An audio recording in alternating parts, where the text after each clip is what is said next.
Soy Javier Bulgarelli y esto es Ligaduras Tipográficas, un ciclo de entrevistas a personas del mundo de la tipografía y el diseño gráfico, con el objetivo de promover, divulgar y hacer preguntas. Hoy, la segunda parte de la entrevista a Alejandro Lo Celso.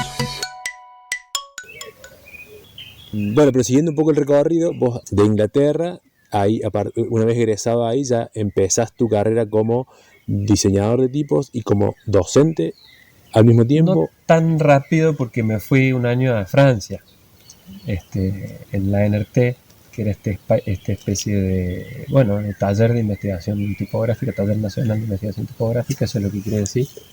Ahí justamente lo que no tuve en Reading fue una gran libertad, confianza en mis propios procesos. Nadie me estaba diciendo que tenía que hacer nada, yo era libre de hacer lo que yo quisiera con los tiempos que yo quisiera dentro del proyecto que yo había propuesto, que básicamente en mi caso era continuar lo que yo ya había empezado con Rayuela y tal en Reading. Sí. Ellos estaban encantados, ¿no? Además, bueno, tenía tanto cartel el que vos habías pasado por Reading que todo el mundo quería. Claro. Así que ese año te diría que fue muy complementario del anterior. Claro. En Reading tuve la biblioteca, el acceso total a la biblioteca. O sea, las bibliotecas británicas son las mejores porque los tipos son grandes archivistas, documentalistas, son como la memoria del mundo en Occidente, en inglés. En la biblioteca británica hay 2 copias de cada libro que se publica en idioma inglés en el mundo. Imagínate lo que es, ¿no? Hay como un agujero así, robots van a buscar los libros, ¿no? Claro. Todo catalogado. Después, como docente estable de un departamento de diseño en México, digamos. Y después yo viajé sucesivos años a Francia, sobre todo, a sostener talleres, una experiencia continua, sostenida. Sí, la pregunta era más que todo con la enseñanza, que dando clases en estas diferentes partes del mundo, si encontrás como diferencias en el valor que se le da a la tipografía en cada lugar, digamos, teniendo en cuenta la tradición heredada de Europa y México y Argentina, por ejemplo. Sí, hay coincidencias y divergencias en cada lugar y dependiendo de si es una escuela chica o grande, privada, pública y tal. Te diría que, en general, por ejemplo, los franceses privilegian la singularidad, el ego del artista, el autor. Para los franceses las personas son autores y entonces la subjetividad es lo más importante. Claro. Y nosotros que estamos más esclavizados por lo americano y la cultura del trabajo, compramos esa idea de que el diseño no es arte y de que el diseño tiene que ser objetivo, totalmente imparcial, y de un diseñador profesional serio pondría estadísticas científicas para defender su trabajo, no decir es bueno porque lo hice yo. Eso lo vemos como algo sesgado y mal. Eso lo diría Picasso, un diseñador gráfico moderno, no. Y los franceses exactamente las antípodas. Eso es muy interesante, ese contraste, ¿no? Ni hablar de que los ingleses están más cerca de ese otro paradigma, entre comillas, moderno, del diseñador como resolvedor de problemas. Los franceses dicen, no, el diseñador no es resolvedor de problemas, el diseñador es un poeta.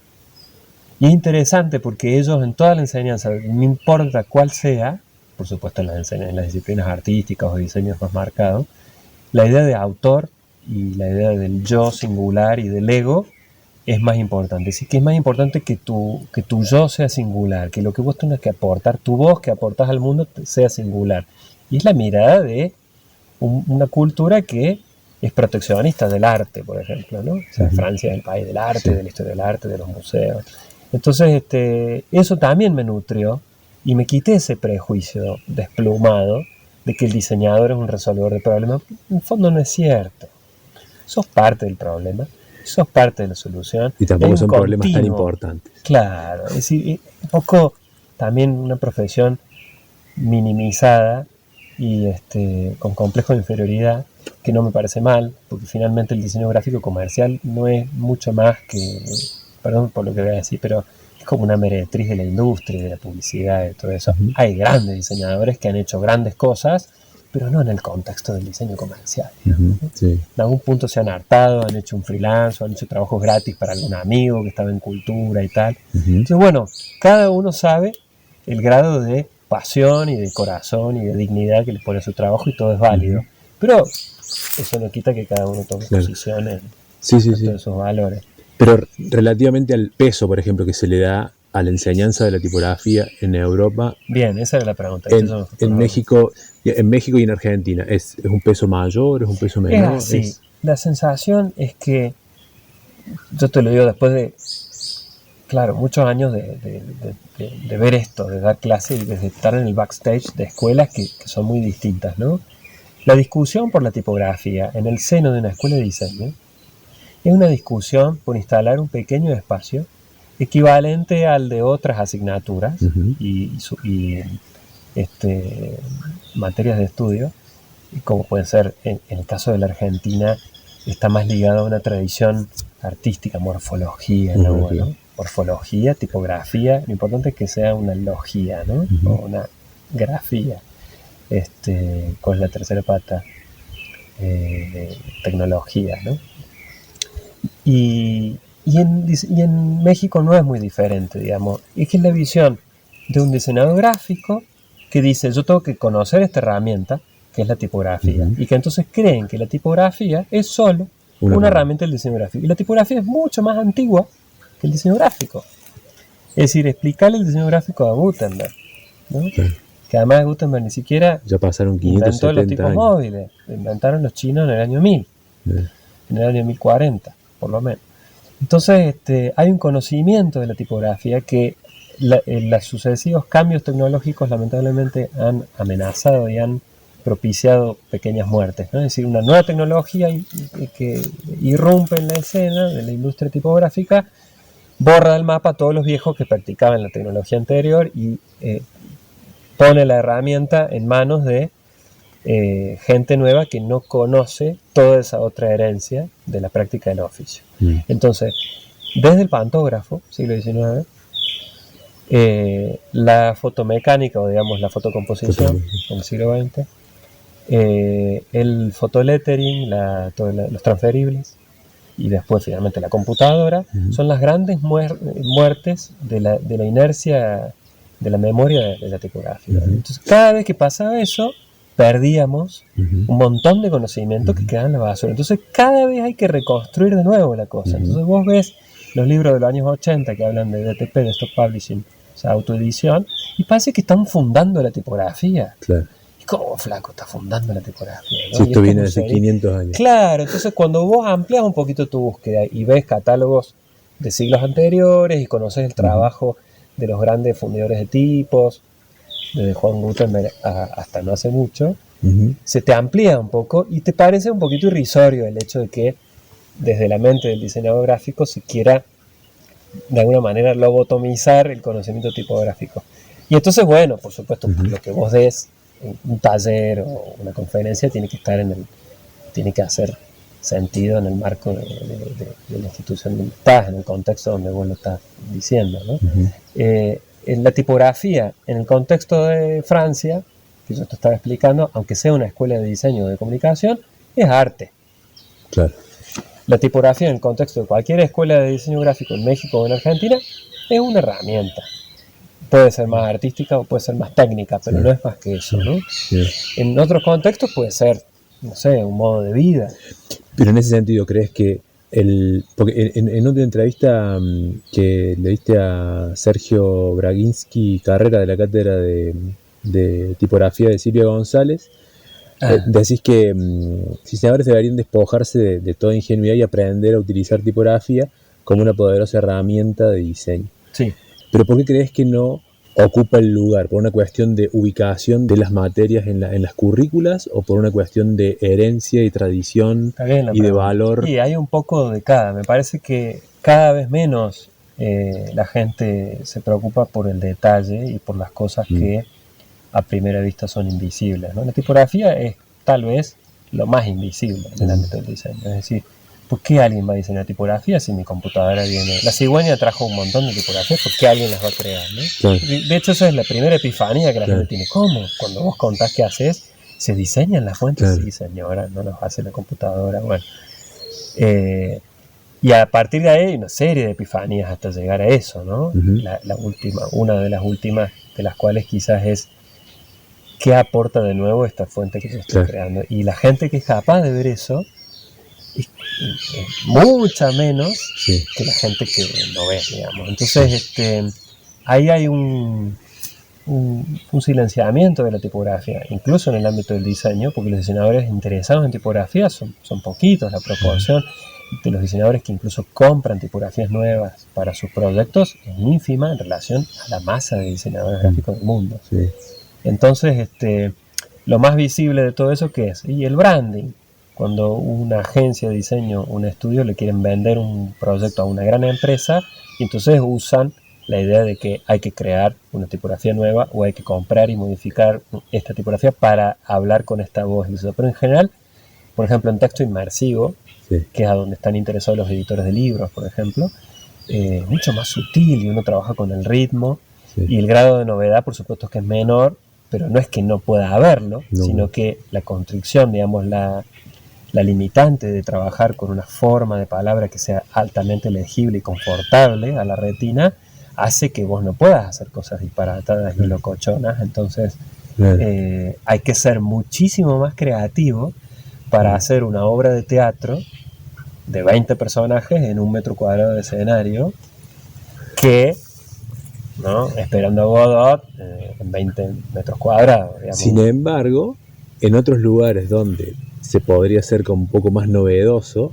me refiero al branding o a los logos de las marcas, uno ve a las grandes corporaciones que las actualizaciones de sus logotipos son todas fuentes sans, geométricas. Sí, ¿no? Hay como moda, sí, y hay una cosa de neutralidad.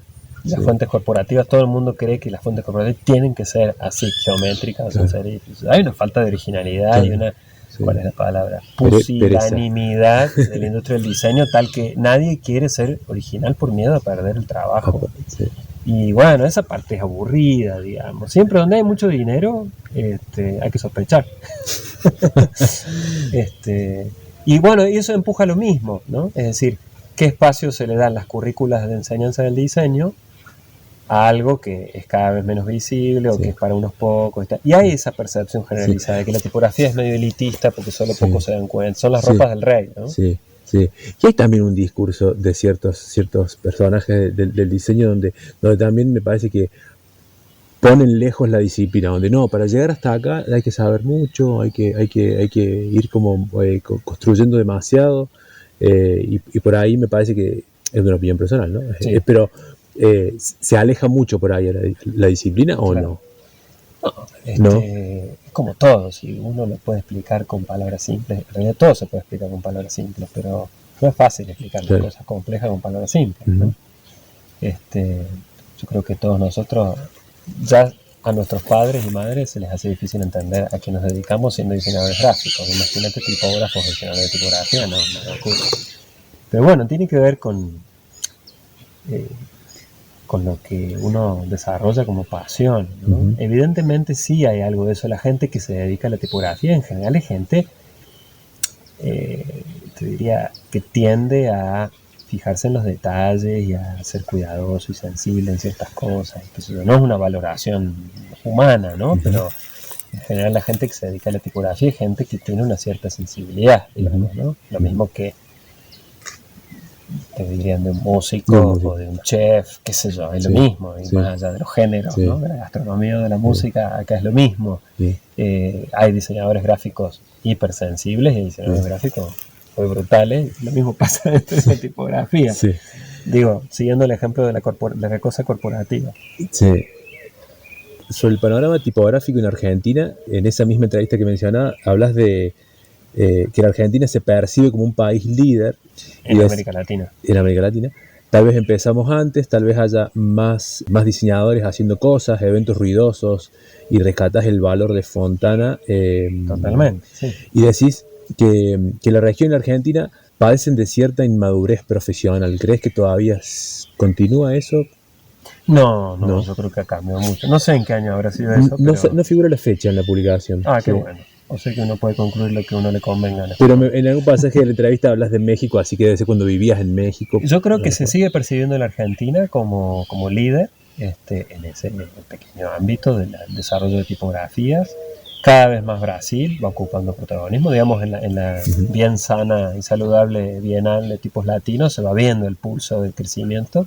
y países que no participaban en lo más mínimo, ahora participan con muchos trabajos y cada vez hay más distinguidos y ganadores, qué sé yo. Así que lo que al principio, viste, se reducía a Argentina, Chile, Uruguay, poquitito, Brasil y bastante México, creo que ha crecido un montón en estos años, ¿no? Y ahora Brasil, que al principio eran tímidos alfabetos display, o no tímidos, pero nadie se atrevía a hacer tipografías para texto, hoy ya hace mucho que hay diseñadores muy refinados, incluso muchos han ido a Europa, han vuelto. Bueno. Con esto tampoco hago una valoración, es normal que poblaciones mucho más grandes tengan un desarrollo más rápido. Los brasileños además son los más rápidos, los que más rápido aprenden y desarrollan hacia afuera las cosas. Pero una cuestión porcentual también, son mucho más. También, ¿no? Y además hay una diversidad cultural étnica muy fuerte en Brasil, que yo creo que no es comparable. México es comparable en algún sentido, ¿no? Pero bueno, siempre son fuertes las presencias de Chile, Argentina, México y Brasil, ¿no? Pero cada vez más Colombia y cada vez más Venezuela o Perú. Ahora, eso es lo que es. Si eso es bueno o es malo, qué sé yo, la valoración que uno hace hoy de la vida y del mundo es diferente, ¿no? Yo no creo que... O sea, me parece que la tipografía es un ámbito más de la vida, donde uno se puede divertir, puede aprender, enseñar, quizás, pero básicamente donde uno se puede desempeñar, ¿no? Con cualquier otro. En algún momento quizás hemos abrazado causas más entusiastas y más efusivas en cuanto, no de que la tipografía va a salvar el mundo, pero digamos, yo me sonrío sin sorna cuando escucho cosas, viste, como si hiciera falta embanderarse con una causa revolucionaria detrás de lo que uno hace. Me parece que es una exageración. La tipografía no solo que no va a salvar al mundo, sino que además, así como el diseño gráfico tradicionalmente es una meretriz de la industria, y la tipografía muchas veces lo es del diseño, no nos engañemos. Y en este proceso de constante invisibilización, no de la tipografía, sino de las cosas que son importantes, uno tiene constantemente que mantener una actitud de lucha y de reivindicación de las cosas en las que uno cree, ¿no? Y bueno, en ese proceso me parece que hay cosas que son más fundamentales y más importantes que la tipografía, ¿no? No va a salvar el mundo, pero lo está escribiendo. En algún punto la escribe. Yo creo que es historia. Importante la tipografía porque la dimensión escrita de la comunicación humana sigue siendo muy importante. Pero no más que eso. Digamos, ¿no? Hay una frase que creo que te pertenece, pero que se le escuché a Cristóbal Ernestrosa de México. Dice que la tipografía no escapa a los pensamientos y las aspiraciones de cada época. Esas formas responden a ese contexto y a esa época y a esa situación política del mundo. Me refiero a las clasificaciones históricas, ¿no? Sí, totalmente, sí. Bueno, todos hemos dicho cosas parecidas, me parece, ¿no? Hay efectivamente una sucesión histórica de estilos que, si uno los analiza con cierto cuidado, se da cuenta que hay como un patrón que se va repitiendo en el sentido de que las formas tipográficas van replicando el pensar de la época, mayoritariamente y con cierto cuidado de no pecar de generalista, ¿no? Entonces, bueno, esto es lo que comentábamos en otro contexto de las escuelas, ¿no? Yo asumí eso porque me pareció eficiente para enseñarlo a los alumnos, es decir, esto de hablar de una escuela holandesa, una escuela inglesa, una escuela francesa, una escuela italiana, una escuela americana. No es que sea una cosa taxativa con muros de cemento, pero sí hay... Se nota, hay una diferencia, hay una filosofía de la forma, hay una estrategia de cómo encarar, hay una inocencia o una picardía o algo que es característico de un momento y de un lugar y que hace que para los alumnos sea más comprensible también, porque si no, si vos le tirás toda la historia encima, se caen, ¿no? Es demasiado. Entonces yo lo he ido descubriendo solo, digamos, con libros y acá y en clase y con los maestros que afortunadamente tuve y tal, y sé que es un proceso lento, y entonces yo traté de alguna manera hacérselo un poco más digerible a los alumnos. Muchos de ellos hoy son diseñadores muy reconocidos y digo, es lindo haber sido parte de camino, ¿no? Parte de lo lindo de ser docente, eso, ¿no? Y de esos periodos o de esas escuelas de la historia, o más específicamente de la historia del arte o de la tipografía, Sí. ¿cuál crees que es el mejor momento que condensa la mejor producción? Bueno, todas tienen cosas maravillosas. Sí, claro, pero porque si no, algún rol ocupan en la historia, ¿no? Indudablemente la escuela francesa del siglo XVI es la que cristaliza la formalidad, ¿no? Es decir, formalizan todo el uso tipo, inventan las versaritas, inventan las capitulares, digamos, las bajan de esta cosa medieval a una cosa bien editorial, tal como las conocemos hoy, la sangría francesa. Cuando se traslada a París el bienestar económico, los franceses copian todo lo que hace Aldo, y muy bien.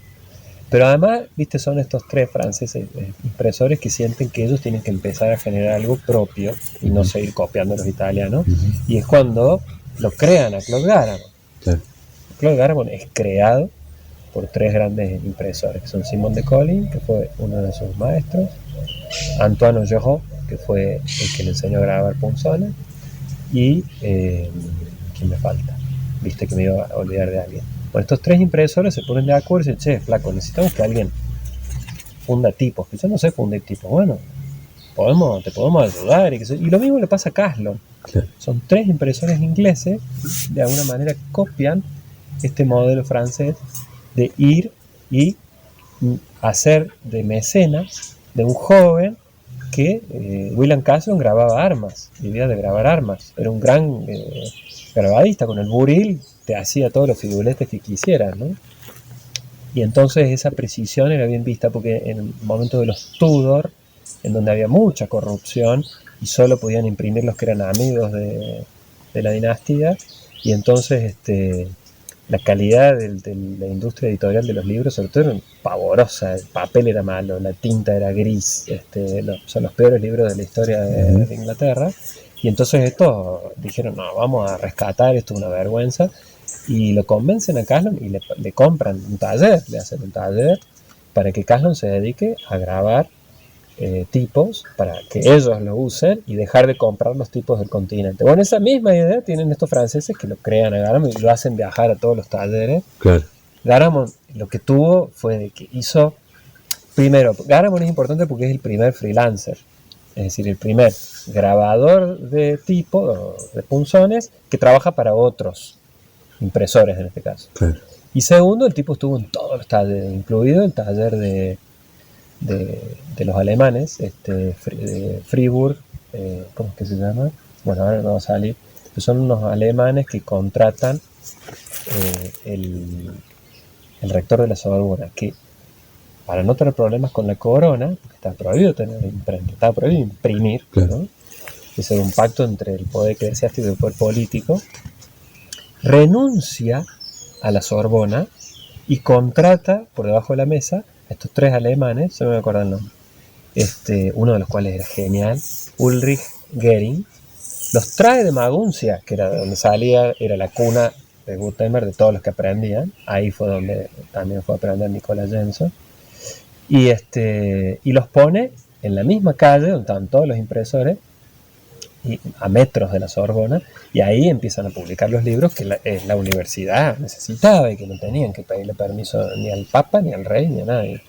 Y bueno, esa visión de humanista moderno la tuvo este tipo, también muy conocido en la historia de la imprenta y de la tipografía, cuyo nombre también se me desliza el país, lo olvido. Entonces, la etapa francesa es esa etapa que decís vos bien, de cristalización de la tipografía como, es decir, es el nacimiento de Internet de alguna manera, es decir, es la publicación de todo, de las ciencias, de la poesía, de las ideas, para que todo el mundo pueda acceder. La época de Manusio no llegó a ser así, porque para comprar un libro Manusio, por más libro de bolsillo que sea, había que vender 5 haciendas con todo lo que había adentro. Es decir, solamente la clase más pudiente y la realeza podía comprar un libro producido por estos impresores, y la mayoría de ellos no sabía leer.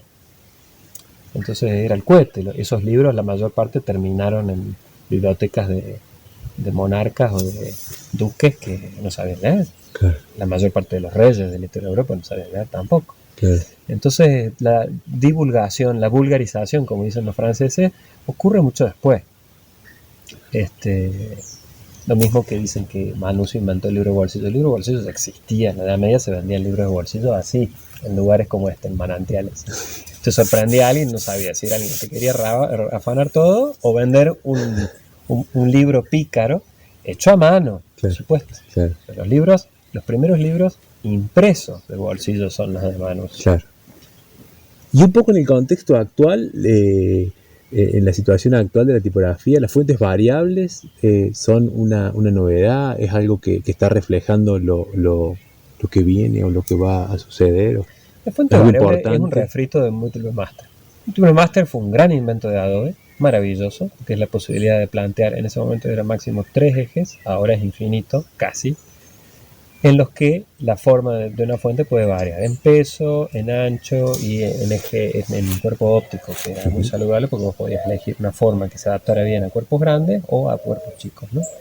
Ahora, los diseñadores gráficos suelen ser vagos y el poco uso, casi nulo uso que se hacía en el contexto de programas de Adobe, de la tecnología Multiple Master, hizo que Adobe lo discontinuara.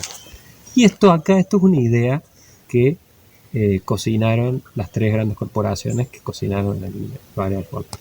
La pulsión por el Variable Font es básicamente Google, que quiere bajar el peso de los archivos de las fuentes. ¿Para qué? Para que cuando vos cargues un documento en la web o un sitio web, lo puedas cargar rápidamente. Porque efectivamente las web fonts no son, digamos, tan maleables ni tan ligeras ni tan dúctiles como archivos en el contexto de hoy de la internet. Pero una cosa es que vos quieras bajar el peso de las fuentes y otra cosa es las variable fonts, ¿no?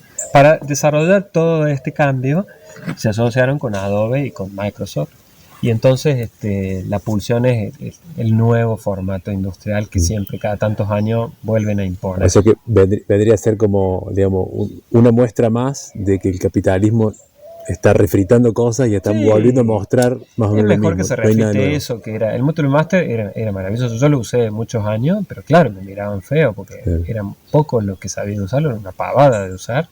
Tenías que tener una fuente Multiple Master y estabas condicionado que tenía que ser un programa de Adobe.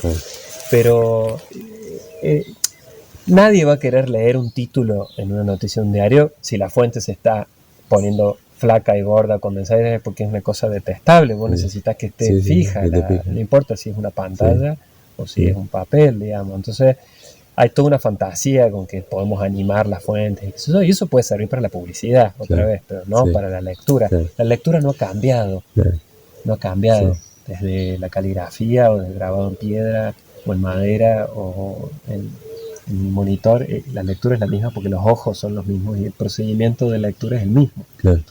Entonces, bueno, yendo un poco más a la parte del proceso y del diseño propiamente de tu trabajo. En general, ¿qué surge primero? ¿El contenido, la forma o van juntas de la mano? No sé cómo responderte, porque a veces ha sido la forma y después le encuentro un contenido asociado a cosas que me han quedado allí en la memoria o que me están pasando en ese momento. En el caso de asociarlo con escritores, es como pura subjetividad, ¿no?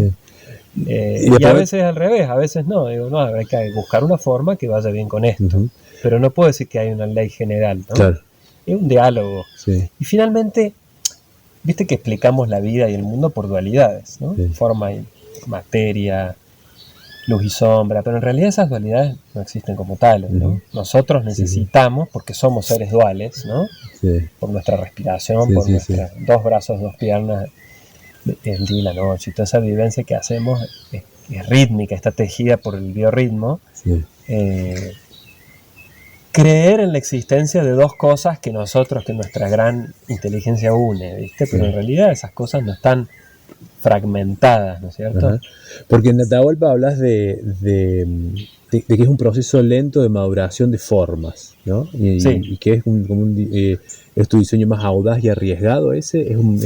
Creo que sí. Siento que en la forma, porque el contraste invertido es más difícil en texto. Entonces, bueno, esto es una fuente que aspira, entre comillas, a ser para lectura continua y display a la vez. Que no tenga...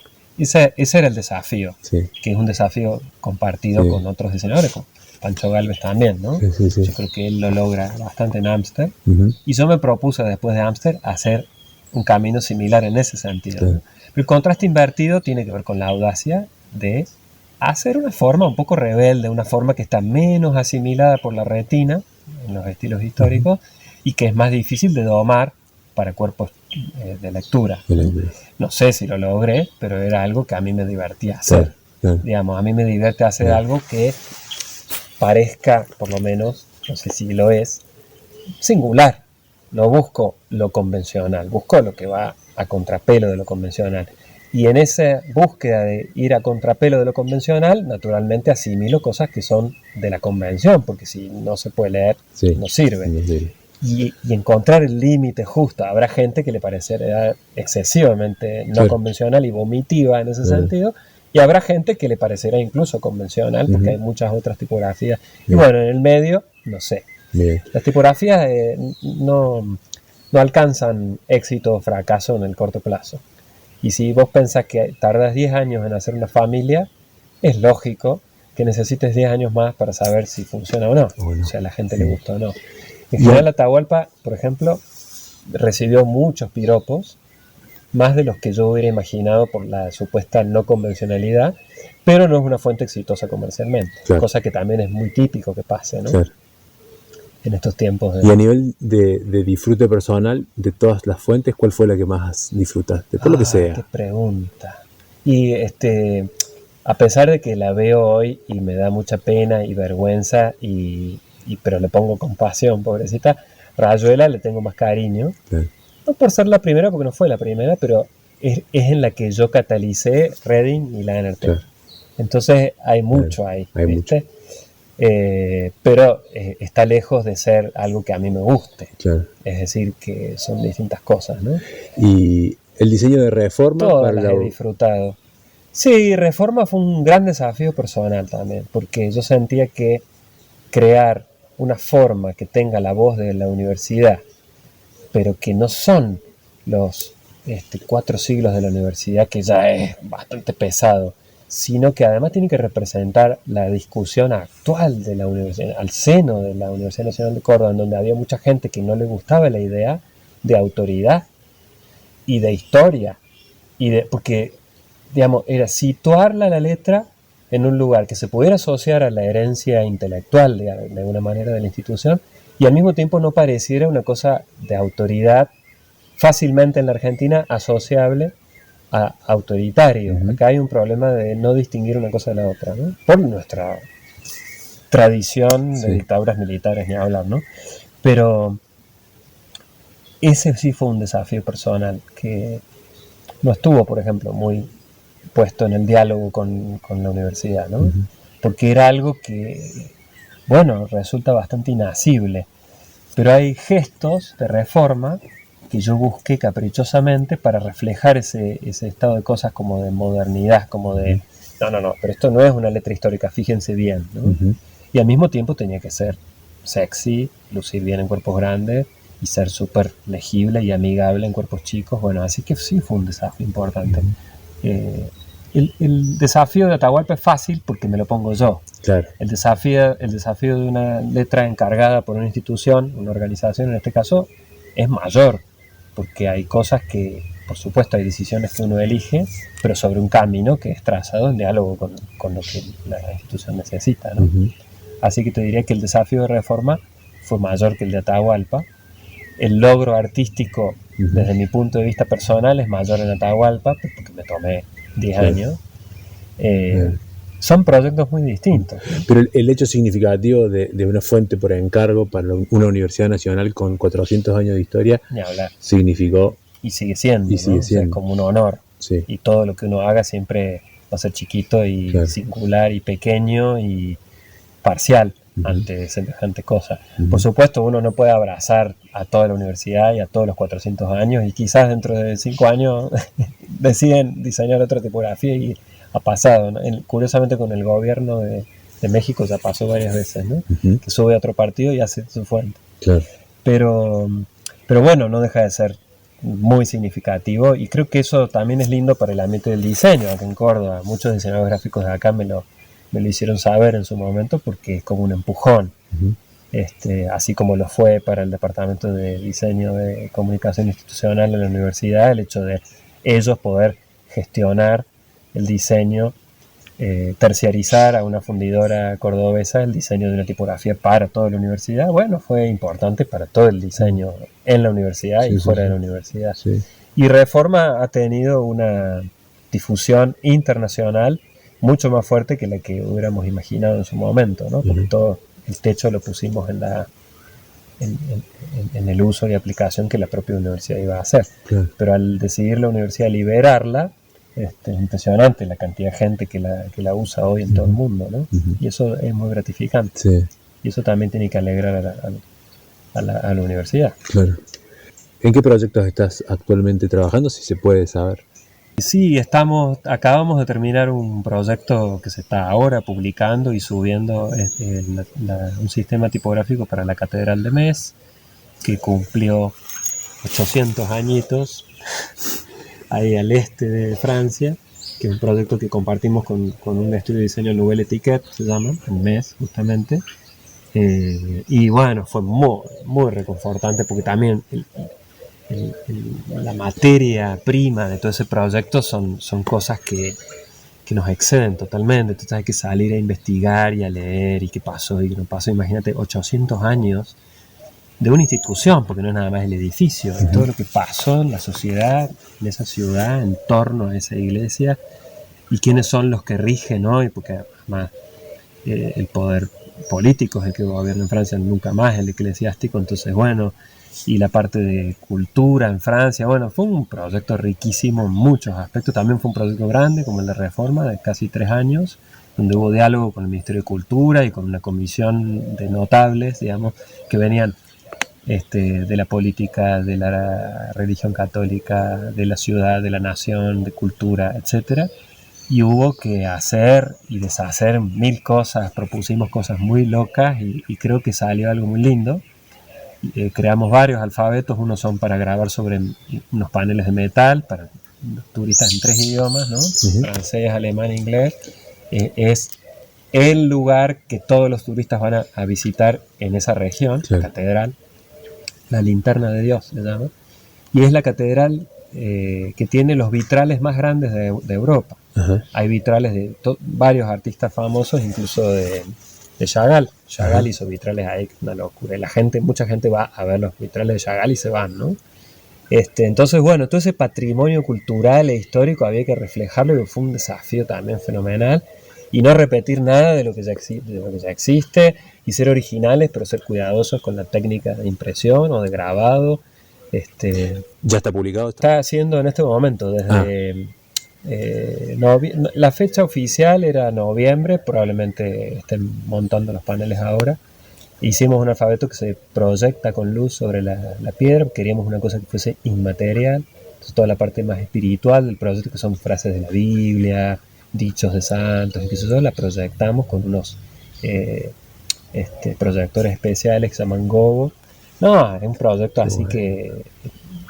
Qué interesante eso muy satisfactorio, muy profesional. De imprimir o de proyectar sobre la piedra y no romper o no tallar o no. Esa era un poco la... Claro.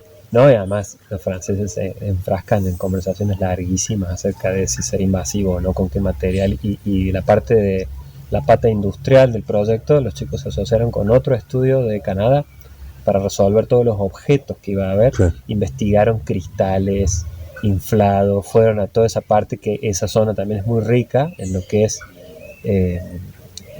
la creación de cristales artísticos, digamos, ¿no? Así que bueno, fue también de muchísimo aprendizaje y muy lindo.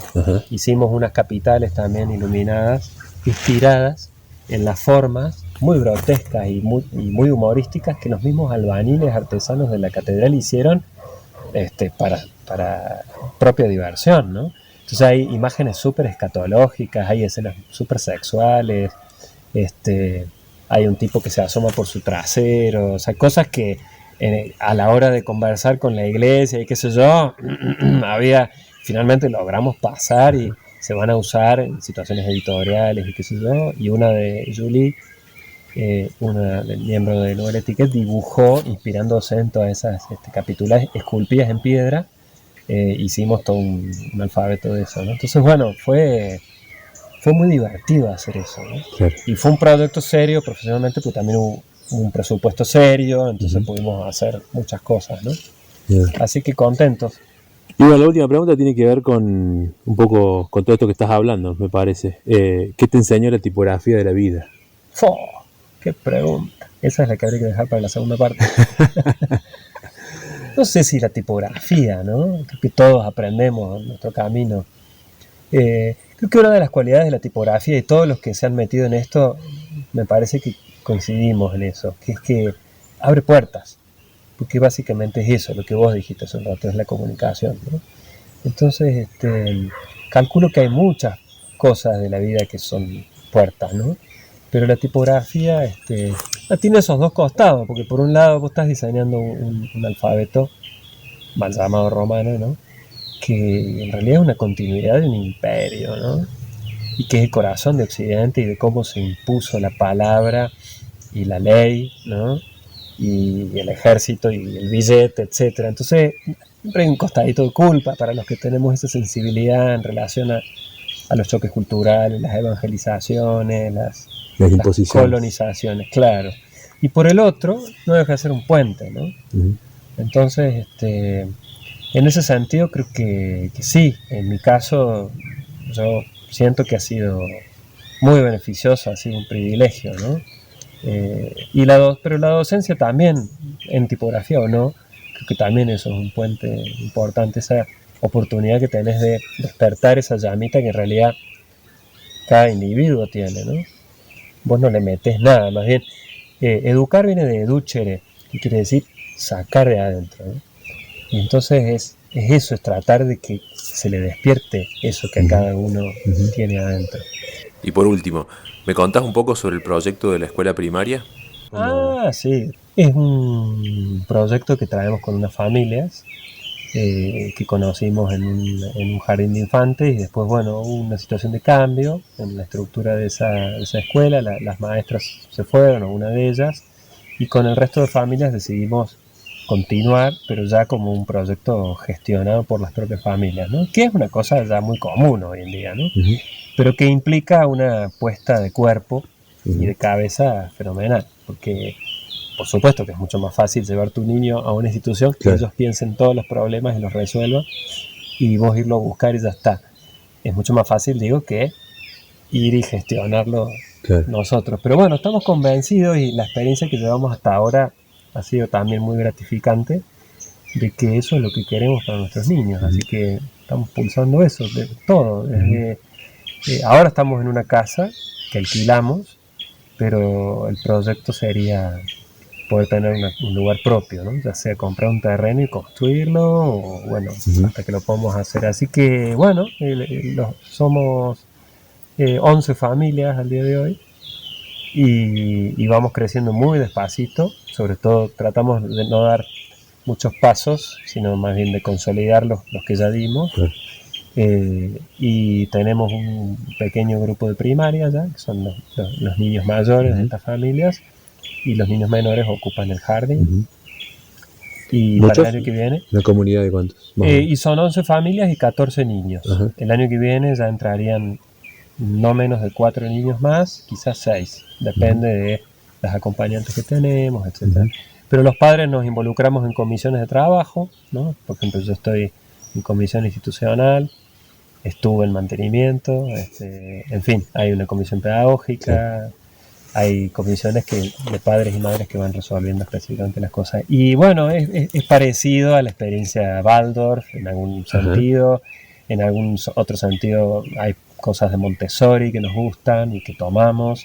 La pedagogía está basada en el PESTA, que es una experiencia en Ecuador que hicieron una pareja de alemanes, Mauricio y Rebeca Bild. Ella acaba de morir hace un tiempo, y ellos rescatan a una figura de la educación en Italia, que es Pestalozzi, y entonces fundan esto que es el PESTA, que es se llama pedagogía activa, no directiva. Tiene que ver con rescatar del niño, hacer que el niño sea el que pulse su búsqueda. interacción con el conocimiento y no tratar de imponerle otra vez un conocimiento ya hecho, ¿no? Es parecido al Reggio Emilia también, para los que conocen. Más bien guiado también, digamos, hay una guía. Claro, los acompañantes son acompañantes y claro, acompañan emocional y física, intelectualmente el proceso de los niños, pero no los instruyen, digamos, ¿no? Entonces, bueno, siempre la reacción de la gente es: ¿cómo aprenden de matemáticas, geografía, las cosas que tienen que aprender? Porque venimos de esa escuela, digamos, de comida, que nos tienen que meter la información, ¿no? Y acá es al revés, hay que propiciar un lugar sereno para que los niños salgan a buscar. Entonces, bueno, son salones que están llenos de cosas, igual que en los Montessori, materiales que hemos ido adquiriendo o fabricando nosotros, la familia, y esos materiales estimulan, por ejemplo, los de matemáticas son muy parecidos a los de Montessori, muchos son objetos Montessori, que están diseñados para estimular esa percepción del niño, esa ventanita perceptual que se abre en una determinada edad y que hace que el niño asimile o se sorprenda de las cosas, ¿no? Pero no hay clases, claro, no hay profesores. Es más una experimentación. Claro, sobre todo los más chiquititos es la experimentación más sensorial, y los de primaria ya es la etapa operativa, que se llama, que es no les alcanza con experimentar los materiales, claro, sino que se ponen un objetivo y se convierte en un proyecto, ¿no? Ajá. Los proyectos generalmente son colectivos y los deciden los niños. Eso tiene que ver también. Qué interesante la idea de proyectos tan pequeños, digamos. Sí, totalmente, pero eso es parte de su vocabulario. Tienen asambleas todos los días donde ellos discuten qué es lo que van a hacer, se ponen de acuerdo. Se los trata como seres, no como proyectos de seres. Es decir, que siempre la subestimación que hacemos los adultos de los niños, ¿no? Vos no sabés, yo te voy a explicar cómo es. No, vos no explicas nada cómo es, ¿no? Y bueno, y siempre el freno que tenemos que poner los padres y madres y acompañantes ahí es que lo primero que te sale es decirle cómo es, y no, vos tenés que hacer el vacío y permitir que él haga ese recorrido. Y es impresionante la diferencia de los logros, ¿viste? Así que bueno, estamos, es una experiencia muy gratificante poder crear la experiencia pedagógica de tus propios hijos, ¿no? Y la verdad es que no sé si a eso me voy a dedicar en los próximos años, pero aparte de eso, creo que sí, porque me gusta bastante. Qué bueno. Bueno, gracias, Ale. Bueno, gracias, Javier. Gracias.